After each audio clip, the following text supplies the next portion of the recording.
सभी सुनने वालों को मेरा नमस्कार। मेरा नाम प्रियंबदा त्रिपाठी है और मैं अपने चैनल में आपका बहुत बहुत स्वागत करती हूं, जिसका नाम है focus to education with Priyambada. तो अपने पिछले, आप सभी जानते हैं कि अपने पिछले कुछ दिनों से मैं मापन एवं मूल्यांकन में शैक्षिक मापन एवं मूल्यांकन के अंतर्गत आने वाले चैप्टर के विषय, विभिन्न विषयों के विषय में चर्चा कर रही हूँ। तो उसी कड़ी में मैं पहुंची हूँ शिक्षा के उद्देश्यों का वर्गीकरण में। तो 3 उद्देश्य के जो वर्गीकरण है उसे तो हमने जान लिया, समझ लिया, उस पर वीडियो आ चुका है। जैसे कि ज्ञानात्मक क्षेत्र के उद्देश्य का वर्गीकरण क्या है, भावात्मक क्षेत्र के उद्देश्य का वर्गीकरण क्या है, एवं मनोचालक या क्रियात्मक क्षेत्र के उद्देश्य का वर्गीकरण क्या है। तो वर्गीकरण तो हमने जान लिया, समझ लिया। अब हमें ये समझना है कि व्यवहार पर इन्हीं जो शैक्षिक तीनों उद्देश्य हैं, यानी ज्ञानात्मक उद्देश्य, भावात्मक उद्देश्य एवं क्रियात्मक या मनोचालक उद्देश्य, इन्हीं उद्देश्यों के व्यवहार के संबंध में क्रियाएं, यानी एक मिनट।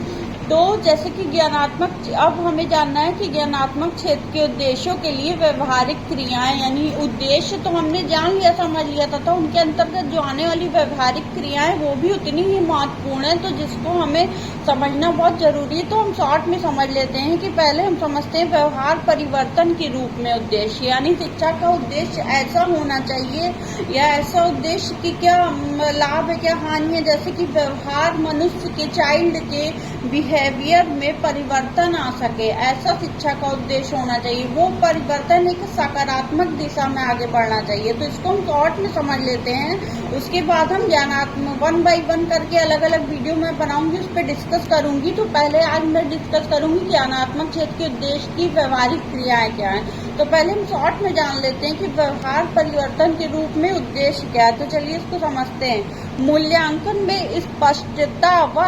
यथार्थता के लिए तर्क संगत है कि शिक्षण उद्देश्यों को व्यवहार परिवर्तन के रूप में स्पष्ट किया जाए, यानी कि मूल्यांकन में स्पष्टता अगर लानी है और यथार्थता लानी है, उसके लिए यह तर्क संगत है कि जो टीचिंग एम्स है, शिक्षा के उद्देश्य हैं या शिक्षण के उद्देश्य हैं, टीचिंग लर्निंग प्रोसेस जो है उसके एम्स हैं, को व्यवहार परिवर्तन के रूप में स्पष्ट किया जाए। यानी कि हमारे शिक्षा के उद्देश्य ऐसे होने चाहिए जो हमारे बालक के व्यवहार में परिवर्तन ला सके, जिससे वो और विकास कर सके, अपने व्यक्तित्व के विकास उसका हम कर सके, जिससे वह एक कुशल मानव संसाधन बन सके।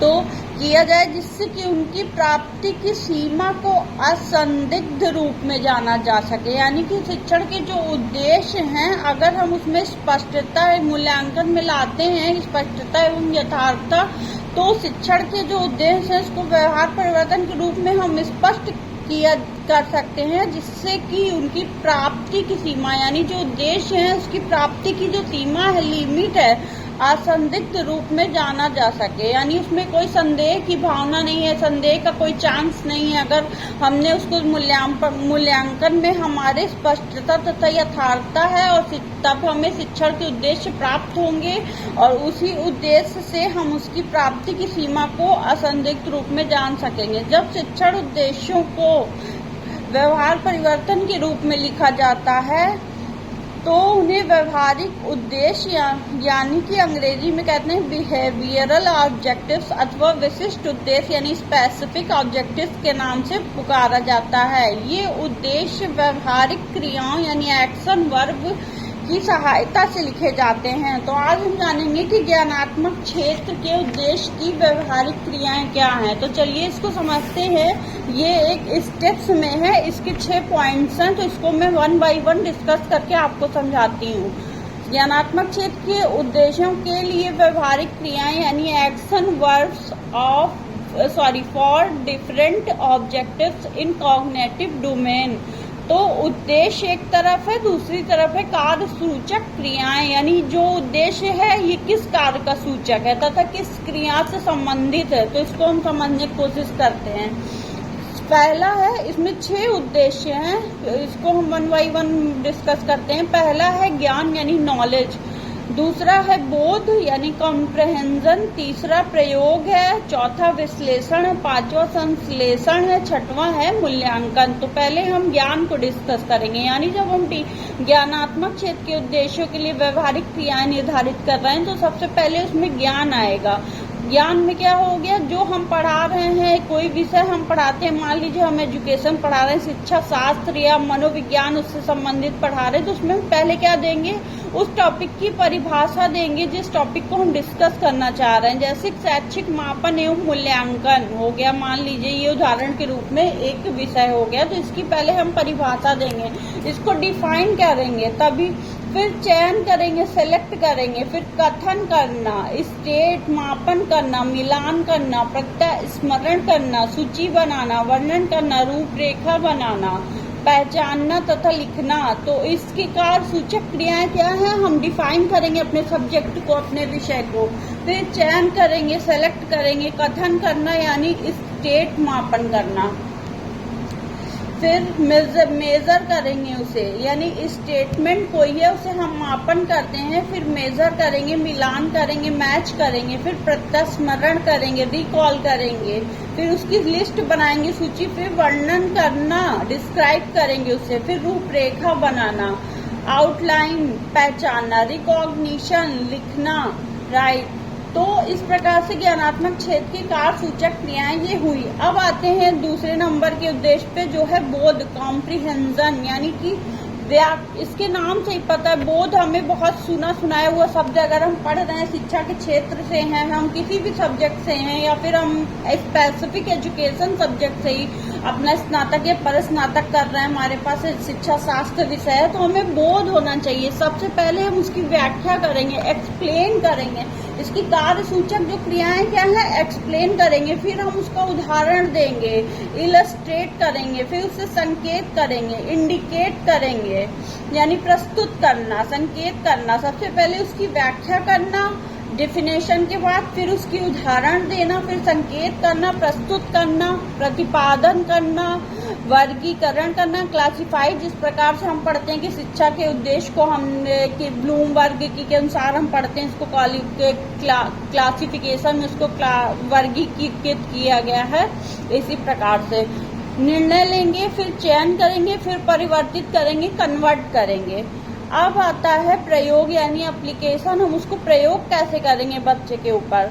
सबसे पहले पूर्व कथन देना, प्रेडिक्ट करेंगे, फिर जांच करना, एसेस करेंगे, गणना करना, कंप्यूट करेंगे, रचना करना, कंस्ट्रक्ट करेंगे, प्रयोग करना, यूज कैसे करेंगे, फिर है ज्ञात करना यानी फाइंड करना, उससे ढूंढना, खोजना, फिर प्रदर्शन करना, डिमॉन्स्ट्रेट करना, फिर उल्लेख करना यानी साइट, स्पष्ट करना, एक्सप्लेन। तो ये हो गई इसकी कार्य सूचक क्रियाएं।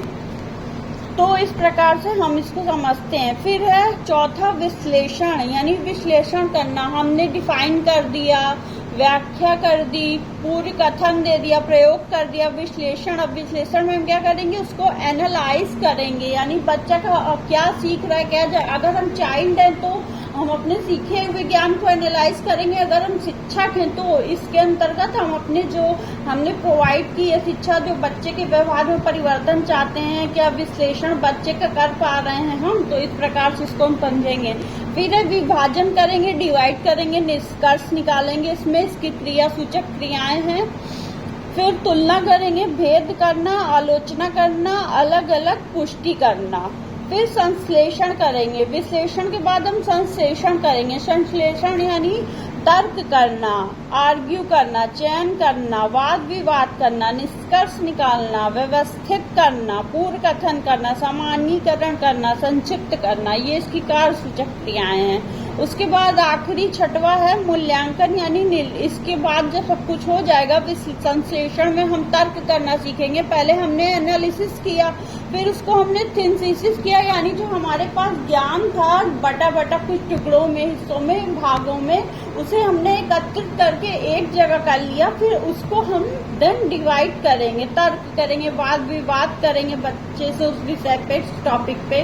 उसके बाद निष्कर्ष पे पहुंचेंगे। इस प्रकार से पूर्व कथन करना यानी प्रिडिक्ट करेंगे, सामान्यीकरण जनरलाइजेशन यानी क्लास के जो हमने उद्देश्य निर्धारित किए हैं अपने टीचिंग प्रोसेस द्वारा क्लास के सभी बच्चों पे वो लागू होना चाहिए, असर करना चाहिए उसका, इसे हम जर्नलाइजेशन बोलते हैं इंग्लिश में, जर्नलाइज करना।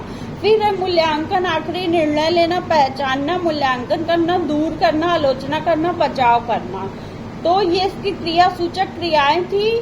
तो आज हमने जाना कि ज्ञानात्मक क्षेत्र के उद्देश्यों के लिए व्यवहारिक क्रियाएं कौन कौन सी हैं। 6 उद्देश्य हैं इसके और इन सब की क्रियाएं मैंने डिस्कस कर दी है। पहला है ज्ञान, ज्ञान हम बच्चे को नॉलेज देंगे। फिर कॉम्प्रिहेंशन, हम व्याख्या करेंगे, उसकी एक्सप्लेन करेंगे।